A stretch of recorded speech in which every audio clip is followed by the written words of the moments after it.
ठीक। अब हम लोग देखेंगे, पिछला वीडियो में हम लोग देखे थे कि सेल का कॉम्बिनेशन क्या है।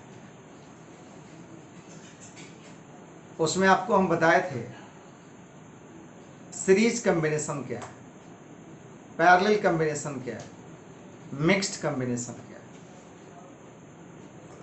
अब एक है wrongly connected cell. Wrongly connected cell से मेरा अभिप्राय है कि n सेल्स आप सीरीज में जोड़ रहे हो, n सेल्स सीरीज में जोड़ रहे हो, उसमें से m सेल्स रॉन्गली कनेक्टेड, मतलब 10 सेल जोड़ रहे हो सीरीज में, 2 सेल गलती से उल्टा दिशा में जोड़ दिए, 3 सेल गलती से उल्टा दिशा में जोड़ दिए। इसका क्या प्रभाव पड़ेगा, इसको देखना होगा कि इसका क्या प्रभाव पड़ेगा। तो ध्यान दीजिए, आपको मैं एक क्वेश्चन दिया था पिछला क्लास में या पिछला वीडियो में बताया, पूछा था कि किसी व्यक्ति के 5 दोस्त हैं, उसमें से 2 दोस्त दुश्मन बन जाते हैं, तो दोस्तों की प्रभावी संख्या क्या होगी। आपके पास क्या जवाब है, आपने सोचा है? किसी ने कहा कि 3, किसी ने कहा कि 5 ही रह जाएगा। लेकिन ध्यान दीजिए, यहां इसका जवाब क्या होगा, यहां जवाब होगा 1। इफेक्टिव नंबर क्या होगा, 1। किसी के पास 5 दोस्त हैं, उसका 2 दोस्त दुश्मन बन गया, तो दोस्तों की प्रभावी संख्या 1 होगा। क्यों? दोस्त से फ्रेंड से मेरा अभिप्राय क्या है, पॉजिटिव वर्क करने वाले, और दुश्मन से मेरा अभिप्राय है निगेटिव वर्क करने वाले। अगर 2 दोस्त आपका किसी दूसरे शहर में चले गए, मेरा कहना मतलब वहां नहीं है, 3 व्यक्ति आपके लिए पॉजिटिव वर्क कर रहे हैं, लेकिन वो दोस्त दुश्मन बन गए, तो पहले आपके लिए 5 आदमी पॉजिटिव वर्क कर रहा था, अब आपके लिए कितने पॉजिटिव वर्क करने वाले हैं, 2, और निगेटिव करने वाले, आपके पास पॉजिटिव वर्क करने वाले 3 और निगेटिव वर्क करने वाले 2। तो ध्यान दीजिए, इफेक्टिव पॉजिटिव वर्कर आपके पास कितना है, 1। वही चीज यहां सोचना है, वही चीज सोचना है कि n सेल्स सीरीज में है, इसमें से m सेल्स यानी 10 सेल सीरीज में जोड़ना है, गलती से 2 सेल उल्टा जोड़ दिए, तो इफेक्टिव नंबर ऑफ सेल 6 होगा मात्र। तो जनरली इसमें मिस्टेक क्या होता था कि जितना सेल रॉन्गली कनेक्टेड होता था उतना ही लोग घटा देता था, और इसके बाद निकलता था, हर बार गलत आता था आंसर। इसलिए यहां ध्यान देना होगा। तो हमारा आर्टिकल है, ये आपका 4th होगा, out of n cells in series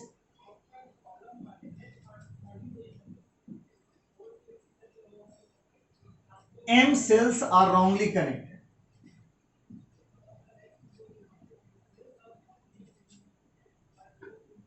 Are wrongly connected. Out of n cells in series, m cells are wrongly connected. आइए ध्यान दीजिए, सेल का कॉम्बिनेशन बताया था सीरीज में, plus minus plus minus, dotted का मतलब क्या होगा, बहुत सारा है। इसमें आपको हम क्या दिखाने जा रहे हैं,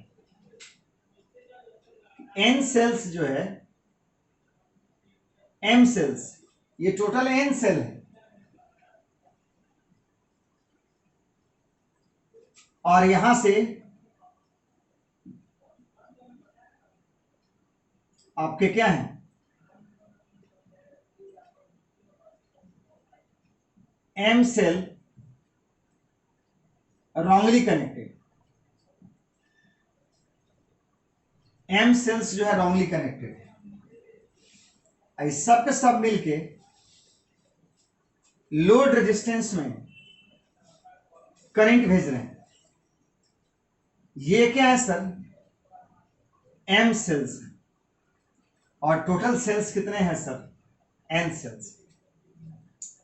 इसमें से m सेल का देखिए पलट गया डायरेक्शन प्लस माइनस का, तो हम करेंगे क्या सर,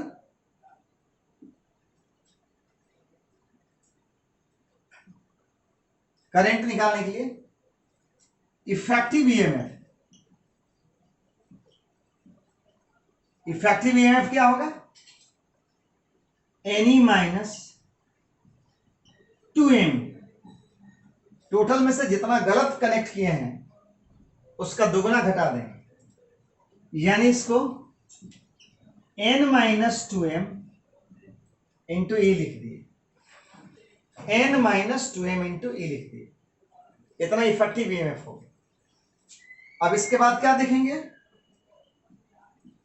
टोटल इफेक्टिव रेजिस्टेंस,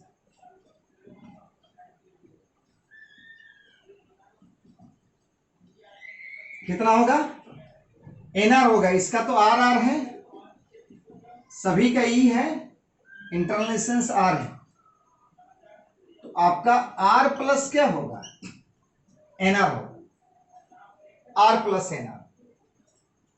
तो भाव के लिए करंट कितना होगा, effective current, current effective current I equal to total EMF upon total resistance, यानी I equal to n minus 2me divided by r plus nr। This is the required expression for, this is the required expression for total EMF, total current in the क्या है, required expression for total current in the circuit। 10 लिए है, 2 आपका wrongly connected है, 10 minus 2 हो जाएगा, यहां कोई 10 माइनस 2 नहीं होगा, ठीक। तो हमने क्या देखा कि जब रॉन्गली कनेक्टेड सेल है, इस रॉन्गली कनेक्टेड सेल में इफेक्टिव ईएमएफ क्या होगा, इफेक्टिव करंट क्या होगा और इफेक्टिव ईएमएफ क्या होगा, ठीक। यहां तक तो कोई दिक्कत नहीं। अब जैसे ध्यान दिया जाए, इस पर एक छोटा सा क्वेश्चन ले लिया जाए, ठीक, एक छोटा सा क्वेश्चन लेके देखते हैं।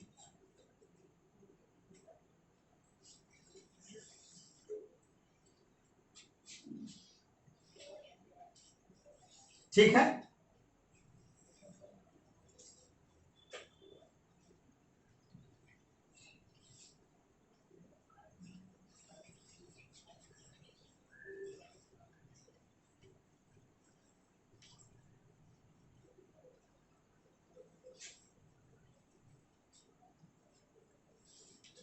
क्वेश्चन है,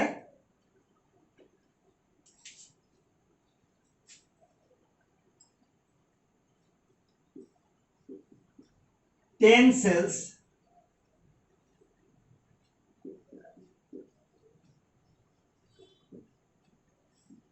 each of EMF 5 volt and internal resistance 0.1 ohm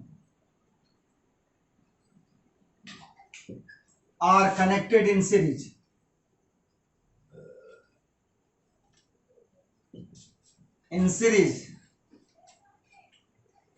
out of which 2 cells are wrongly connected. Find the effective EMF and effective current in the circuit.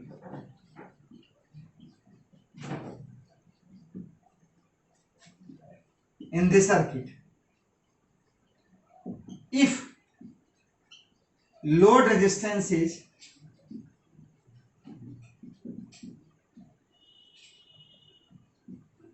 100 ohm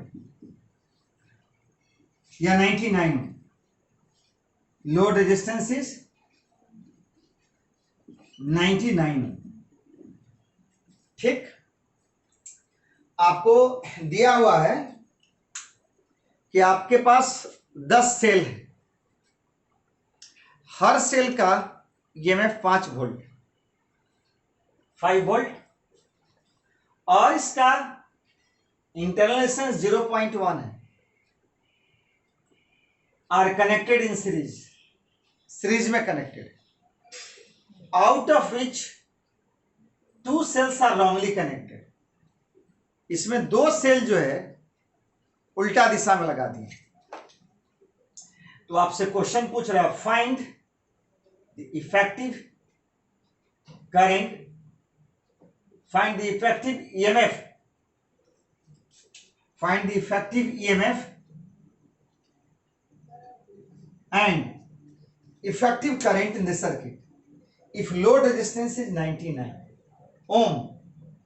बाबू क्या देखेगा, पहले हम लोग देखेंगे given. What is given? R equal to 99, E equal to 5 volt, N equal to 10 और R equal to 0.1. आपके पास फॉर्मूला है. इफेक्टिव ईएमएफ कितना होगा, देखिए ध्यान से. तो आपका 10 माइनस 4, 2 गुना 2, एम कितना 2 इंटू क्या हो गया 5, एक सेल का ईएमएफ ये कितना हो गया 6 गुना 5, 30 वोल्ट. अब इसके बाद क्या करना है, इफेक्टिव रेजिस्टेंस निकालना.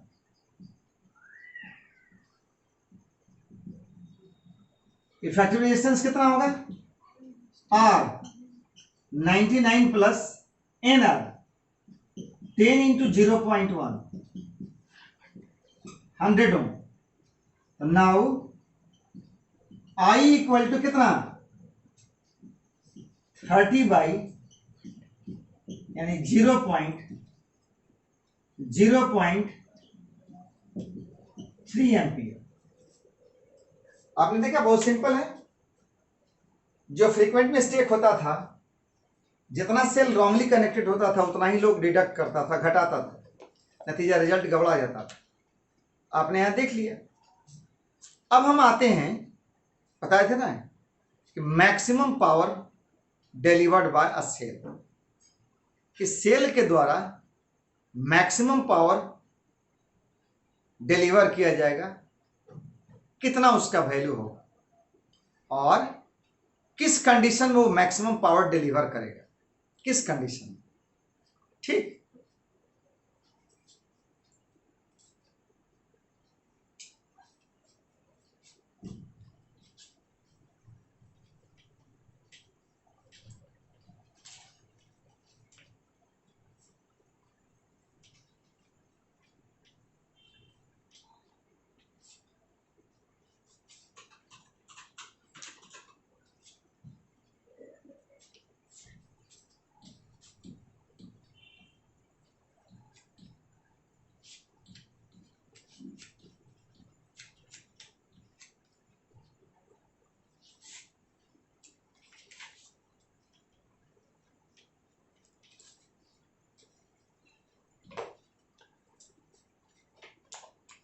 ध्यान दो.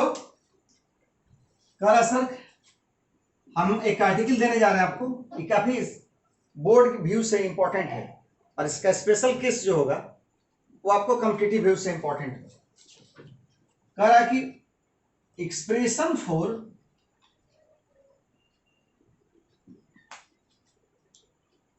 Maximum power delivered by a cell.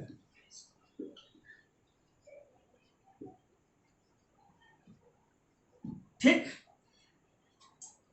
आप देखो ध्यान से, सिंपल सा एक सर्किट बना देते हैं। ये आर है, ये आर है, ये ई है, ये आई है। आप जानते क्या हो, 10th क्लास तक पढ़े हो, P इक्वल टू वी आई,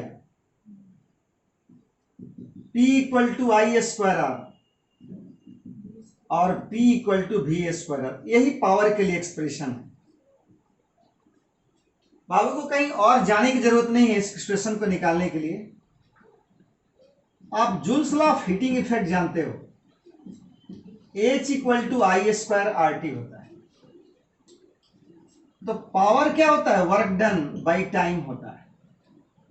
तो वर्क डन, जो इलेक्ट्रिकल वर्क डन हुआ रेजिस्टेंस में आई करंट के चलते टी टाइम तक, इसके लिए expression I square R T.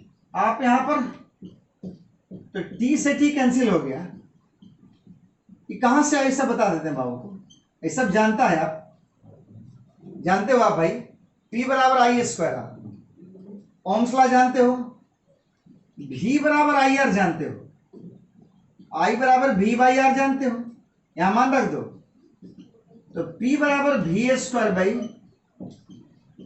तो P बराबर क्या हो जाएगा, V स्क्वायर बाई क्या होगा, V स्क्वायर बाई आर हो जाएगा। ये आपका आ गया।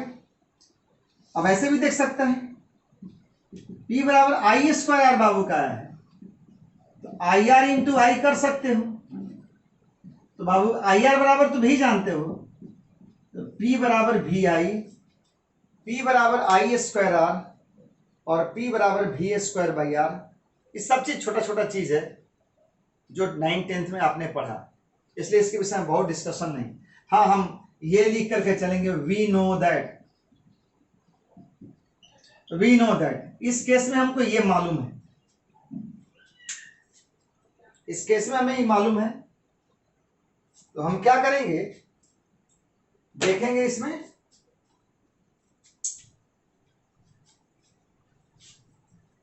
पावर डिलीवरी के विषय में। मैक्सिमम पावर, पावर नहीं मैक्सिमम पावर कितना डिलीवर करेगा, कब डिलीवर करेगा, वो देखा जाए। तो बाबू क्या जानता है, I बराबर E by R plus R, इतना जान गए। अब देखिए ध्यान से, तो P बराबर क्या होगा, आई स्क्वायर आर, डायरेक्ट हम लोग देखते हैं, वी नो दैट।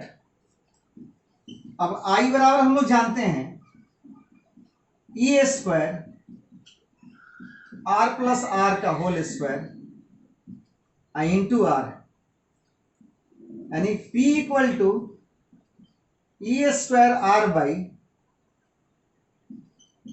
कितना होगा बाबू का, आर प्लस आर का होल स्क्वायर। अब देखा जाए ध्यान से, इसमें क्या कहता है, E square R, R plus R का होल स्क्वायर, उसमें क्या वेरिएबल है, ये स्मॉल आर वेरिएबल है कि कैपिटल आर वेरिएबल, कौन, ये स्मॉल आर है या कैपिटल आर, कैपिटल आर। ये कभी नहीं, क्योंकि ये तो इंटरनल सेंस है सेल का, तो सेल के फोड़ फोड़ के उसका रेजिस्टेंस बदलते जाएंगे। एक बार ले लिए सेल, ये में फिक्स हो गया, इंटरनल सेंस फिक्स हो गया। हाँ, यहाँ बल्ब बदल सकते हैं, पंखा बदल सकते हैं, लाइट बदल सकते हैं, लोड रेजिस्टेंस को क्या कर सकते हैं, बदल सकते हैं। तो अब हम लोग क्या करेंगे, मैक्सिमा मिनिमा का case, for maximum P dP by D, d y by D X मालूम है ना, d y by D X maximum और मिनिमा के लिए 0 होता है, तो dP by D R must be equal to 0। For maximum P dP by D R must be equal to 0। अब बाबू याद करेगा डिफरेंशिएशन, इसको U मान ले, इसको भी मान ले, ये Y, याद है, थोड़ा लिख देते हैं बाबू को, मेमोरी रिफ्रेश के लिए। तो dy by D X equal to क्या था, v into minus U into upon क्या है, वी स्क्वायर। यू की जगह पर क्या है, E square R, E square R, और यहां भी की जगह पर आर प्लस आर है।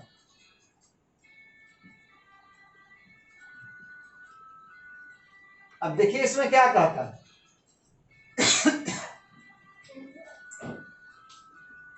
तो dp by D R equal to, ध्यान दीजिए भी यहां पर है,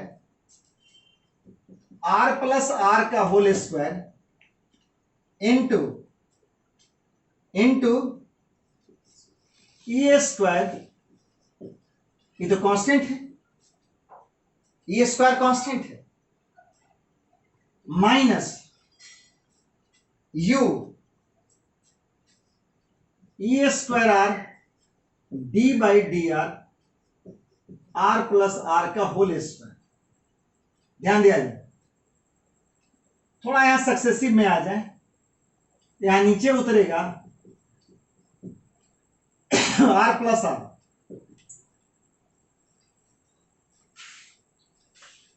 इंटू एक बार जाएगा क्या, इंटू एक बार जाएगा डी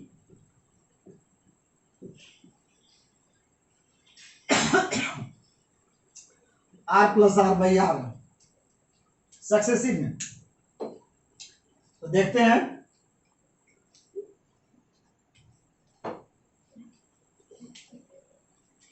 अपॉन का स्क्वायर होगा, क्या देखा, भी into D U by D R, निकाल लिए इसका, into U into D V by D R, successive में जाएगा। अब देखिए ये तो जीरो है मैक्सिमम के लिए, इसको जीरो में फेंक दीजिए, तो जीरो में फेंक दीजिए तो हट गया। यहां आइए, zero equal to R plus R का whole square into E square, इसका तो 1 हो जाएगा, माइनस आइए यहां ई स्क्वायर आर, और इसका क्या हो जाएगा एन एक्स एन माइनस 1, इसका तो क्या होगा 1, इसका तो 0 हो जाएगा, यही सिंपली हो जाएगा। इसमें भी कॉमन ई स्क्वायर आ रहा है, इसको फेंक दीजिए, ई स्क्वायर को फेंक दीजिए, तो आर प्लस आर का होल स्क्वायर, ठीक, माइनस यहां आर हो गया 2r और r प्लस आर। अब देखिए इन दोनों में r प्लस आर कॉमन निकल रहा है, तो r प्लस आर कॉमन लीजिए, इसमें एक r plus R minus 2r, zero equal to क्या होगा, r प्लस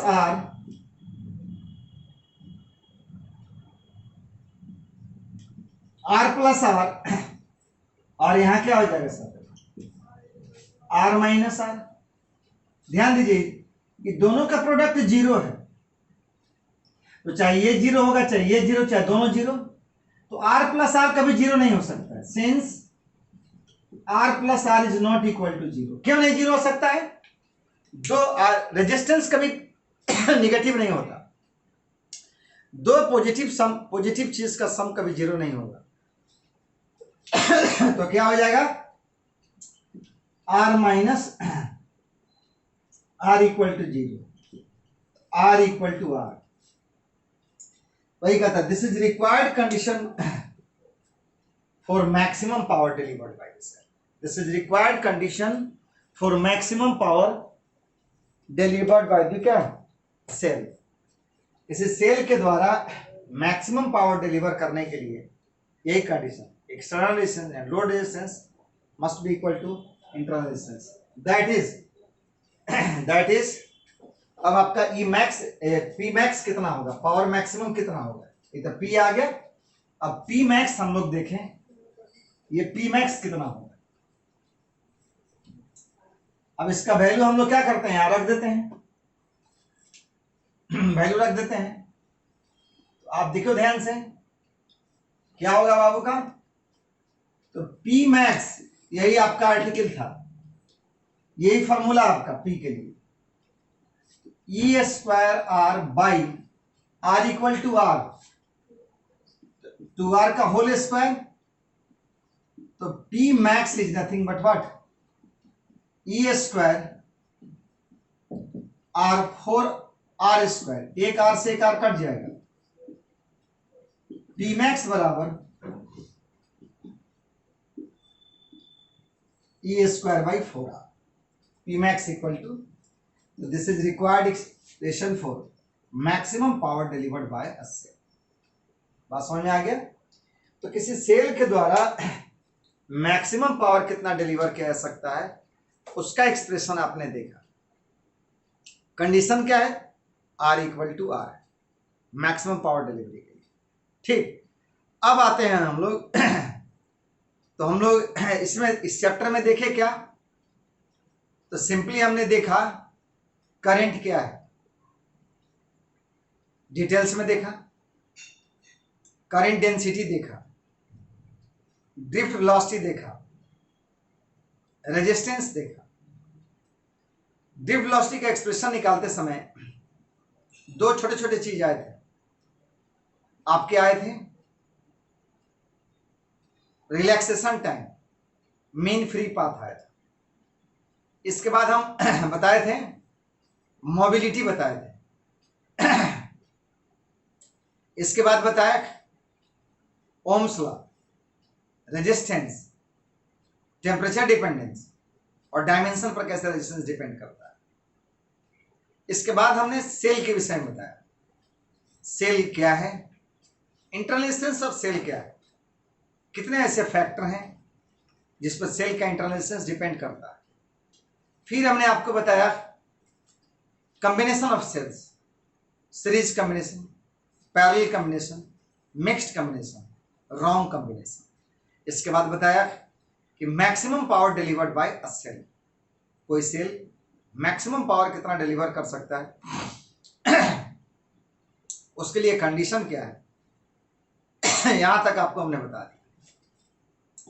अब आते हैं हम लोग अगला चीज, जो चीज आप पढ़े हैं थोड़ा बहुत उसमें क्या होगा, इलेबोरेशन होगा।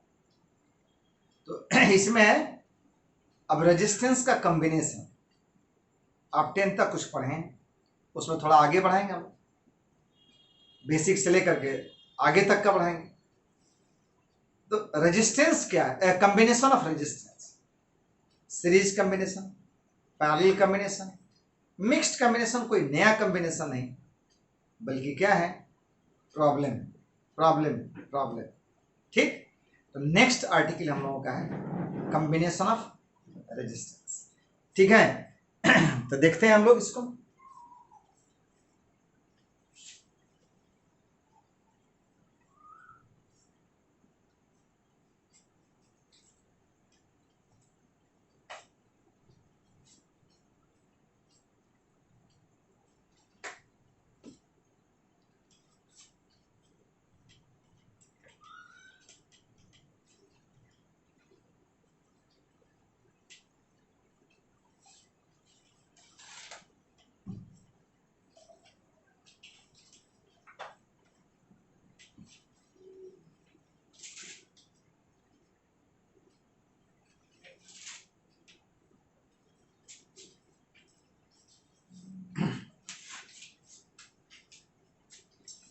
देखा जाए ध्यान से, कॉम्बिनेशन ऑफ रेजिस्टेंस, पहला हम लोगों का है सीरीज कॉम्बिनेशन, सीरीज कॉम्बिनेशन। ये सीरीज कॉम्बिनेशन क्या है सर, सीरीज कॉम्बिनेशन क्या है, इसको देखेंगे हम लोग। इसमें क्या होता है कि जैसे 1 2 3 ऐसे समझे रेजिस्टेंस को, रजिस्टर को, तो पहला रजिस्टर का सेकेंड इंड दूसरा के फर्स्ट इंड, दूसरा का सेकेंड इंड तीसरे के फर्स्ट इंड, इन टू इंड जुड़ते जाता है। और इसमें क्या होता है, सभी में करंट एक होता है, जितने भी रेसिस्टर होते हैं सब में करंट सेम होता है, करंट सेम होता है। ठीक, इसका गुण है in all resistor current must be same, सभी रजिस्टर में करंट सेम होगा। अब देख ध्यान से,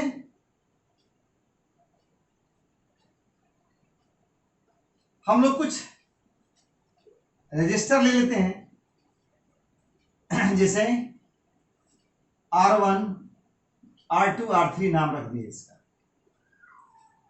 इसको क्या किए, सोर्स ऑफ ईएमएफ से कनेक्ट कर दिए। ध्यान देना होगा इसमें, इसके बीच का पोटेंशियल डिफरेंस मान लेते हैं V है, और इसमें I करंट फ्लो कर रहा है, तो करंट तो सभी में क्या कर रहा है, सेम जा रहा है। अब देखिए ध्यान से, इसमें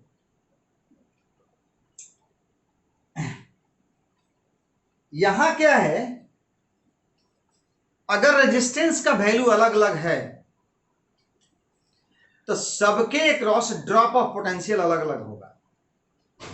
हम बताए थे ड्रॉप ऑफ पोटेंशियल का मतलब, बल्ब जल रहा, पंखा चल रहा, टीवी चल रहा है, मोबाइल चार्ज कर रहे हो, तो ड्रॉप ऑफ पोटेंशियल का मतलब कि जो सेगमेंट, जो एप्लियंसेस है, वो इलेक्ट्रिकल एनर्जी को कंज्यूम कर रहा है और डिफरेंट डिफरेंट फॉर्म में कन्वर्ट कर रहा है। बल्ब जल रहा है, इलेक्ट्रिकल एनर्जी हीट और लाइट में जा रहा है, पंखा चल रहा, सब मैकेनिकल एनर्जी में कन्वर्ट हो रहा है। तो ड्रॉप ऑफ पोटेंशियल का मतलब क्या बताया, work done across the register. आइए तो मान लेते हैं इसमें V1 ड्रॉप हो रहा है, इसमें V2 ड्रॉप हो रहा है, इसमें V3 होता है, तो पोटेंशियल क्या है सर, स्केलर क्वांटिटी है, तो V1 plus V2 plus V3।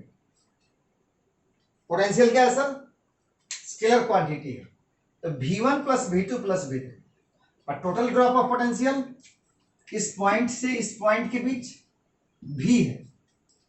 तो ऐसे समझे बाबू बढ़िया से कि V क्या हुआ, V क्या हुआ, इस सेल के द्वारा टोटल वर्क डन हुआ, और V1 V2 क्या हुआ, V3, ये इंडिविजुअल रेजिस्टेंस के अक्रॉस का वर्क डन हुआ, इंडिविजुअल रेजिस्टेंस के अक्रॉस का वर्क डन। यानी अगर बाबू ध्यान दे तो W/Q है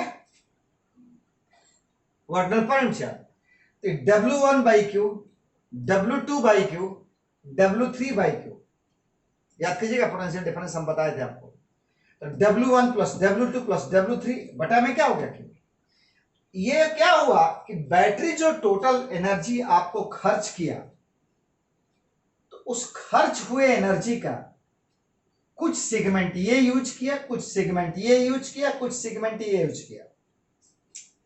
हम ऐसे भी बता सकते थे बाबू पोटेंशियल स्केलर है, V बराबर V1 plus V2 plus V3, ऐसे करके चल, लेकिन ऐसे काम ही नहीं चलेगा।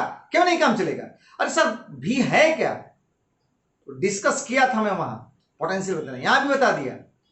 ये हिसाब है सर कि जो एनर्जी बैटरी से, सेल से निकल रहा है, वो एनर्जी कहां जा रहा है, कंज्यूम हो रहा है। सिग्मा इलेक्ट्रिकल एप्लियंसेस के लॉ, जो सर्किट में लगा हुआ, वो कितना कितना खा रहा है, सबका इफेक्टिव कितना खाया, ये चीज है इसमें। तो V equal to V1 plus V2 plus V3। ठीक, तो ये हो गया ड्रॉप ऑफ पोटेंशियल, मतलब वर्क डन अक्रॉस R1, ये वर्क डन अक्रॉस R2, ये work done across R3 per unit charge. अब समझ में आ गया? ये हिसाब है सर वर्क डन का, कि टोटल वर्क डन बैटरी ये किया तो ये पार्शियल वर्क डन सबका मिला दिया जाए तो टोटल वर्क डन के बराबर हो जाएगा। बस समझ में आ गया? अब देखा जाए ध्यान से, ओम्स लॉ क्या कहता है। अब हम लोग क्या देखें ना भाई, यहाँ पर इफेक्टिव क्या निकालना, रेजिस्टेंस निकालना। ये 3 तार लिए R1 R2 R3, अब इनका इफेक्टिव मतलब इक्विवेलेंट मान लेते हैं। ये क्या है सर, इसका इक्विवेलेंट सर्किट, मतलब ये R इक्विवेलेंट रेजिस्टेंस। इसका मतलब क्या समझता है? इक्विवेलेंट रेजिस्टेंस का मतलब है, ध्यान दिया जाए कि ये जितना मिल करके इलेक्ट्रिकल एनर्जी कंज्यूम किया उतना ही अकेले कर गया, यानी जितना ही सब मिल करके वर्क डन करवाया उतना ही अकेले करवा दिया। अब आइए ओम्स लॉ लगाइए सभी के लॉ। तो V1 इक्वल टू क्या होगा, इसको इक्वेशन 1 बना लीजिए। तो V1 इक्वल टू क्या होगा, थोड़ा देखिए अथी है, देख लो तो ये थोड़ा सा ब्रिलियंट जोन है, ज्यादा ब्रिलियंट जोन, इसलिए इसको हमको मार्क करना पड़ता है। अब ध्यान देना है ताकि दिखेगा नहीं यहां दिखने पर। तो V1 इक्वल टू क्या होगा, IR1, V2 equal to V बराबर IR होता है ना Ohm's law, V3 equal to IR3 और V इक्वल टू IR। इसमें क्या हो गया, करंट I हो गया, इसमें भी करंट क्या था, I था, करंट I था। अब देखो तो बाबू, इन सभी को मिला के इक्वेशन 2 बना लेते हैं। बहुत सिंपल है, सब लोग जानता है। तो फ्रॉम इक्वेशन 1 एंड 2 क्या होगा आपका, IR इक्वल टू R, मतलब R इक्विवेलेंट है, नहीं R इक्विवेलेंट ही माने इसको, या R इक्विवेलेंट लिख दीजिए, या इक्विवेलेंट लिख दीजिए। R equivalent equal to IR1 IR2 plus IR3। I से I सब कैंसिल हो जाएगा भाई। R इक्विवेलेंट इक्वल टू क्या होगा, R1 plus R2 plus R3। अगर ऐसे ऐसे n रजिस्टर होता तो R1 plus R2 plus R3 plus Rn हो जाता, यानी R इक्विवेलेंट उस केस में for n resistor R equal to sigma I से क्या हो गया, n हो जाएगा। ये n रजिस्टर अगर लगा रहे तब की बात, I इक्वल टू क्या है, 1 से n। अब इसमें हम लोग देखें स्पेशल केस क्या है, if all resistors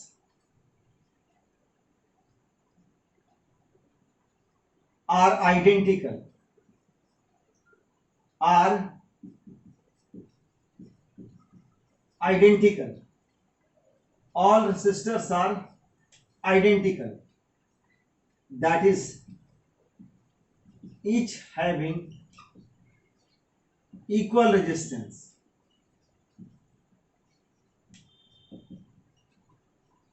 R, then R equivalent equal to क्या होगा, R equivalent equal to NR होगा, N टाइम्स R हो जाएगा। और एक चीज और इसमें हम नोट करा देंगे आपको स्पेशल केस में, अगर R1 equal to 1 ohm, R2 equal to 2 ohm और R3 इक्वल टू 3 ओम, इसका मतलब क्या समझ रहे हो, R1 equal to 1 ohm, R2 equal to 2 ohm, R3 equal to 3 ohm है, तो 1 2 3 3 3 6, तो R इक्वल टू कितना हो गया, R इक्वल 6, तो 6 1 से भी बड़ा, 2 से भी बड़ा, 3 से बड़ा, यानी यहां पर एक निष्कर्ष होगा, in series combination equivalent resistance is always greater than resistance of any individual register, यानी यहां इक्विवेलेंट जो होगा सबसे बड़ा हो, जो बड़ा होगा उससे भी बड़ा होगा। ठीक, तो एक आपने क्या देख लिया, यहां तो देख लिया कि भाई इस सिंपली हमने एक इक्वेशन निकाला, ये दूसरा इक्वेशन हुआ, इक्वेशन 1 और 2 को कंबाइन किया, आर इक्विवेलेंट आया। उसमें स्पेशल केस के सब के सब अगर आर आर आर आर ऐसे ऐसे एन गो हो गए, एन आर होगा, 10 गो होगा तो 10 आर होगा। अब मैं क्या बोल रहा हूं, अगर 1 2 3 कुछ वैल्यू रख दिया जाए इसमें, तो देखते हैं कि इक्विवेलेंट रेजिस्टेंस जो है हमेशा इसमें क्या होगा, एक से हमेशा जो होगा सबसे बड़ा होगा। माने जितना भी रजिस्टर इसमें लिए हैं सभी रजिस्टर से इक्विवेलेंट का मान अधिक होगा। तो इसमें हम लिख सकते हैं नोट में,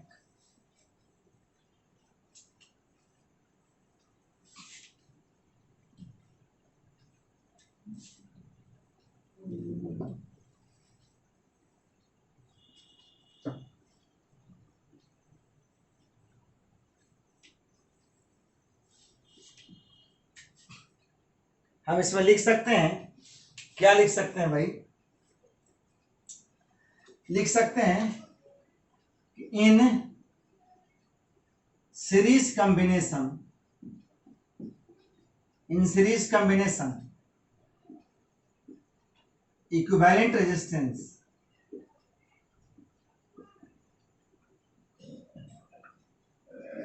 is always greater than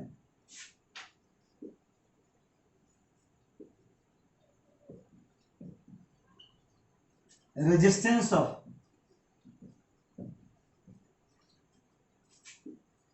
any individual resistor.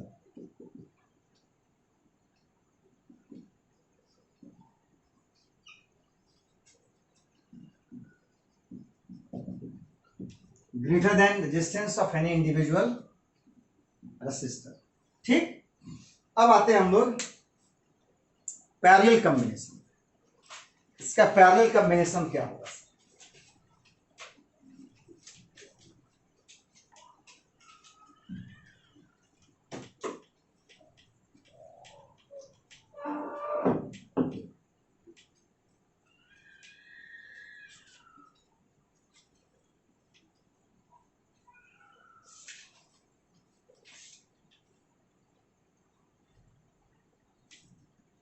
Parallel combination क्या है।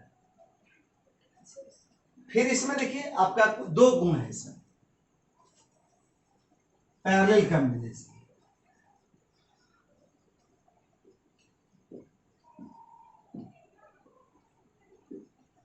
इसमें क्या है, one end of all resistors are connected together and other ends are also connected together. सभी रजिस्टर का एक छोर एक तरफ और दूसरा छोर भी एक छोर एक साथ कंबाइन किया जाता है, और सभी का दूसरा छोर भी एक साथ ही कंबाइन किया जाता है। यानी one end of all resistors are connected together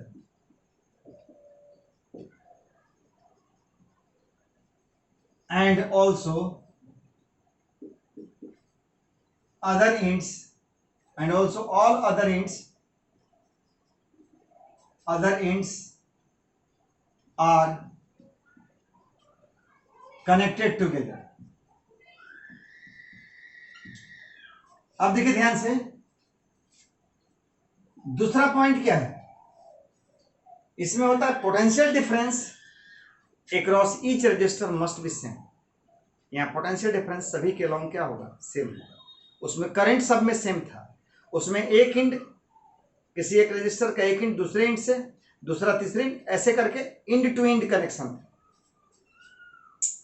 इसमें है potential difference across each resistor must be same. Potential difference across each resistor must be same.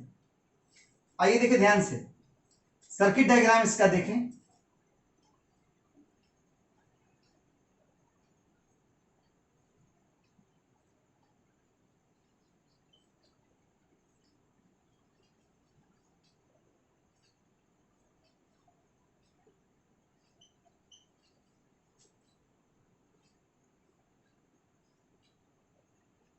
3 register ले लिए, इसको सेल से जोड़ दिए। वहां क्या होता है, पोटेंशियल डिवाइड हुआ था V1 plus V2 plus V3, यहां करंट डिवाइड हुआ, यहां पोटेंशियल डिफरेंस सभी के across VA minus VB, VA minus VB, इसमें करंट डिवाइड हो गया, I1 I2 I3, current divide होगा R1, और पोटेंशियल डिफरेंस कहीं से भी किसी रास्ते को पकड़ के चल रहे हैं, ए से चल रहे हैं बी पर, तो VA minus VB, VA minus VB, VA minus VB। आइए ध्यान दीजिए इसमें क्या कहता है, इसमें कहता है सर यहां पर क्या निकालिएगा, एक्सप्रेशन आएगा I equal to I1 plus I2 plus I3 होगा, एक इक्वेशन आ गया। ये टोटल करंट बैटरी से जो I निकला, यहां आकर के 3 ब्रांच है, रेजिस्टेंस के हिसाब से डिवाइड हो गया, करंट रेजिस्टेंस के हिसाब से डिवाइड हो गया, जिसके अक्रॉस ज्यादा रेजिस्टेंस होगा करंट उसके अक्रॉस कम जाएगा, और जिसके अक्रॉस कम होगा उसके अक्रॉस करंट क्या होगा, ज्यादा जाएगा। हम सारा चीज बताएंगे आपको। अब देखा जाए ध्यान से, तो आप जानते हो V बराबर क्या है, I1 R1। अब एक मिनट, अब हमको एक इसका इक्विवेलेंट सर्किट भी बनाना है। मान लेते हैं भाई कि R क्या है सर, इक्विवेलेंट रेजिस्टेंस है, सभी को तोड़ दें,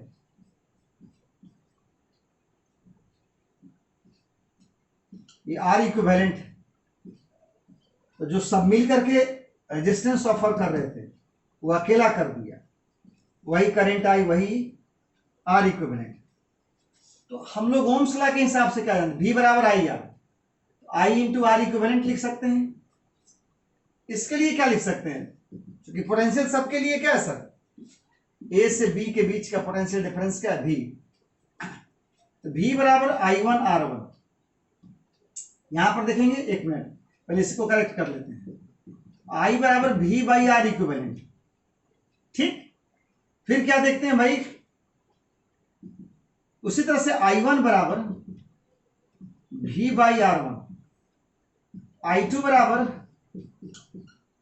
और I3 बराबर,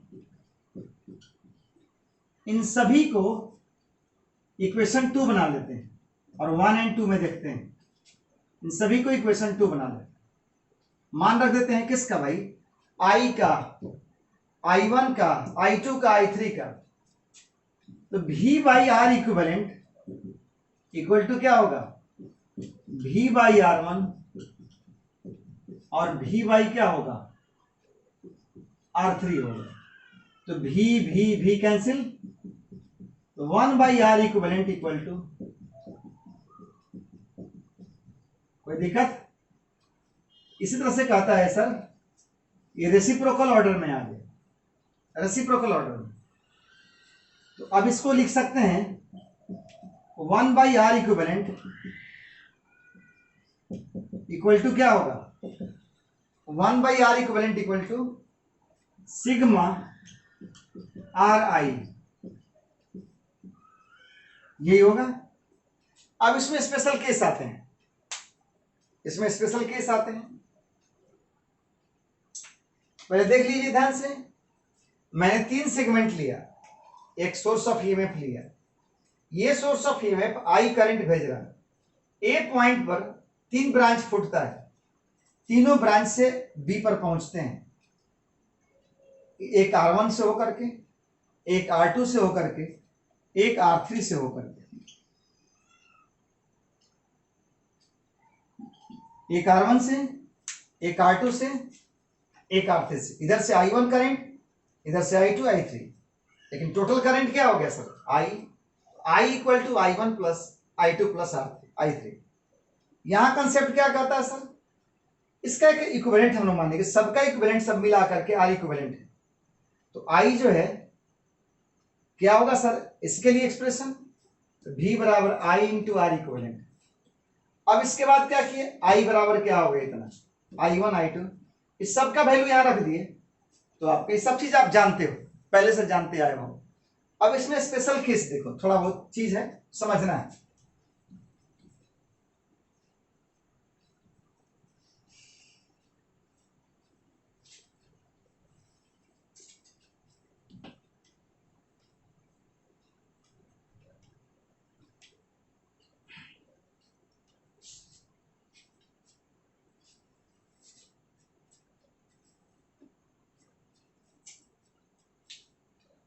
स्पेशल केस क्या भाई?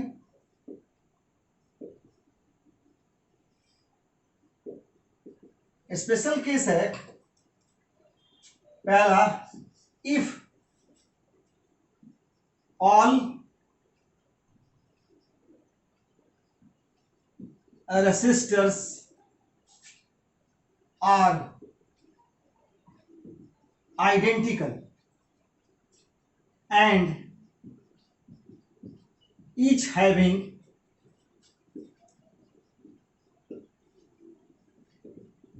a resistance R. तो 1 by R equivalent equal to 1 by R plus n तक जाएगा, n by R. R equivalent यहां पर क्या हो जाएगा? R by n. यहां घट जाता है। जैसे 10 ओम 10 ओम का 10 रजिस्टर लिए, पैरेलल में लगा दिए, इक्विवेलेंट रेजिस्टेंस 1 ओम होगा, 10 by 10 हो जाएगा। R by n equivalent resistance क्या हो जाएगा आपका? 1 हो जाएगा। अब इस स्थिति में देखिए क्या कहता है, फॉर 2 रजिस्टर, दूसरा स्पेशल केस, तो 1 by R equivalent 1 by R1 plus 1 by R2, 2 register के लिए। अब इसमें देखिए क्या कहता है, इसमें कहता है आप सॉल्व करो तो 1 by R equivalent equal to R1 into R2 बटा R1 प्लस, आप देखो ध्यान से, जस्ट कैपेसिटर का उल्टा होता जा रहा है। R equivalent equal to R1 into R2 बटा R1 प्लस R2। कैपेसिटेंस में क्या देखे थे? उल्टा हुआ था, पैरेलल में R1 plus C1 plus C2 हुआ था, सीरीज में 1 बाई ई था, मैंने सीरीज में था C1 इंटू C2 बटा 7। आइए देखिए R इक्विवेलेंट इक्वल टू, यहां से निष्कर्ष क्या निकलेगा इसमें? यहां से निष्कर्ष निकल रहा है कि R1 इक्वल टू मान लो 1 ओम, R2 इक्वल टू 2 ओम, तो 1 इंटू 2 कितना होगा बाबू का? 2। अब 1 प्लस 2 कितना होगा? 3। तो 2 बाई 3 कितना हो जाएगा? 0.6। तो 0.66 होगा, तो 0.66 is less than 1 and also less than 2। जैसे एक मान लो ये 4 है, 5 है, तो 20 हो गया। अब 4 प्लस 5 कितना हो गया? 9। तो 20 बाई 9 कितना होगा? 2 point something. 2 point something is less than 4 and also less than 5. That is, in series combination, equivalent resistance is always less than resistance of any individual resistor. यानी series in parallel combination, equivalent resistance is always less than resistance of any individual resistor. Parallel combination में जो equivalent resistance आता है वो हमेशा छोटा होता है, जितने भी रजिस्टर होते हैं उनसे छोटा, यानी सबसे छोटा से भी छोटा। तो ध्यान देना है, इसमें निष्कर्ष क्या है? In parallel combination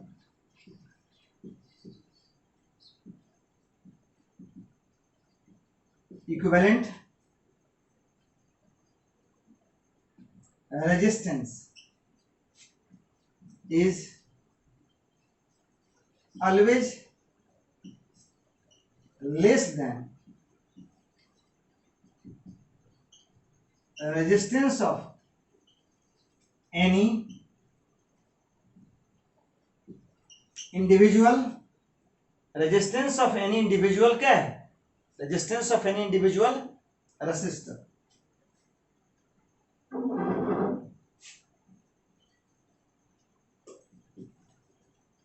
Resistance of any individual resistor. अब तुम ध्यान दीजिए इसमें क्या कहता है। इसमें कहता ही है कि अगर पैरेलल कॉम्बिनेशन में 2 रजिस्टर जुड़े हुए हैं, करंट का डिवीजन कैसे है? ये भी एक अपने आपको क्वेश्चन के लिए बहुत महत्वपूर्ण है। अगला आर्टिकल हम आपको इसमें छोटा सा है, इसी से जुड़ा हुआ है, division of current in parallel combination. Division of current in parallel combination.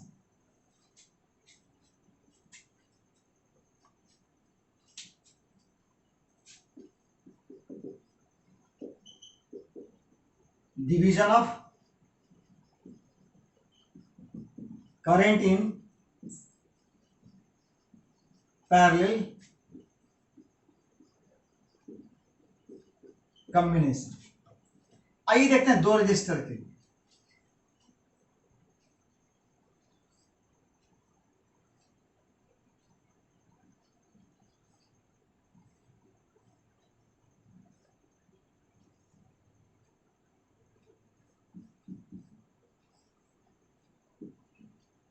ये पॉइंट, ये R1, I current, total current I, ये I1, I2।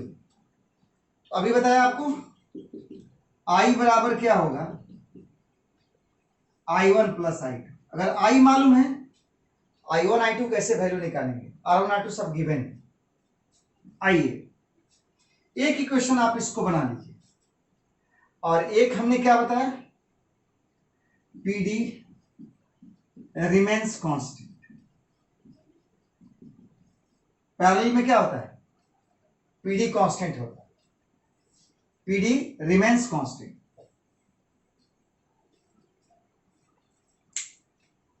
PD मतलब पोटेंशियल डिफरेंस।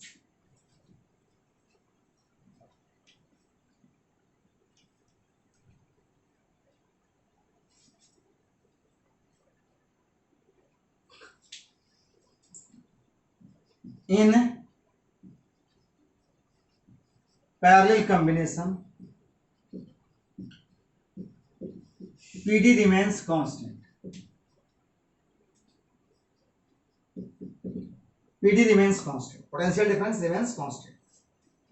तो क्या होगा, V इक्वल टू, इसके अक्रॉस क्या होगा, I1 R1, इसके अक्रॉस भी क्या होगा, तो V equal to I1 R1 equal to क्या होगा बाबू का, I2 R2। अब हमें क्या चाहिए, I मालूम है, I1 I2 मालूम करना है बाबू को।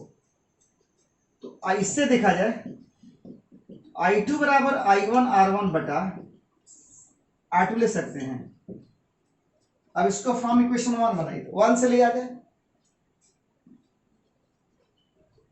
तो from equation 1 I equal to क्या है, I equal to I1 plus I2 के बदले क्या लिखेगा बाबू, I1 R1 बटा, सिंप्लीफाई करें बाबू, सिंप्लीफाई करें, I1 1 plus R1 by R2। आइए तो I1 को सब यहां से हल कीजिएगा। I1 इक्वल टू क्या होगा, बोलिए, R2 बटा R1 प्लस R2 इंटू क्या होगा, I1 इक्वल टू R2 बटा R1 plus R2 into I। Similarly इसी प्रकार से आप निकाल सकते हैं। Similarly I2 equal to R1 बटा R1 प्लस R2 इंटू क्या है I। I2 इक्वल टू, यहां क्या देख लिए, I2 इक्वल टू क्या है, R1 बटा R1 plus R2 into I। समझ गए भाई। अब यहां हमने बताया था आपको एक चीज, कि जिस सेगमेंट का रेजिस्टेंस ज्यादा होगा उधर करंट कम जाएगा, यही चीज बताया था। मान लीजिए I का मान 3 है, इसका मान 5 है, इसका मान 10 है, मतलब R1 5 ओम है, R2 10 ओम है, और I का मान आपको क्या है, 3 है। मैं क्या बोलने जा रहा हूं कि 5 ओम से ज्यादा करंट जाएगा और 10 ओम से कम आएगा, चेक करके देख लिया जाए। तो I1 के लिए बाबू क्या लिखेगा, R2 बटा R1 प्लस R2।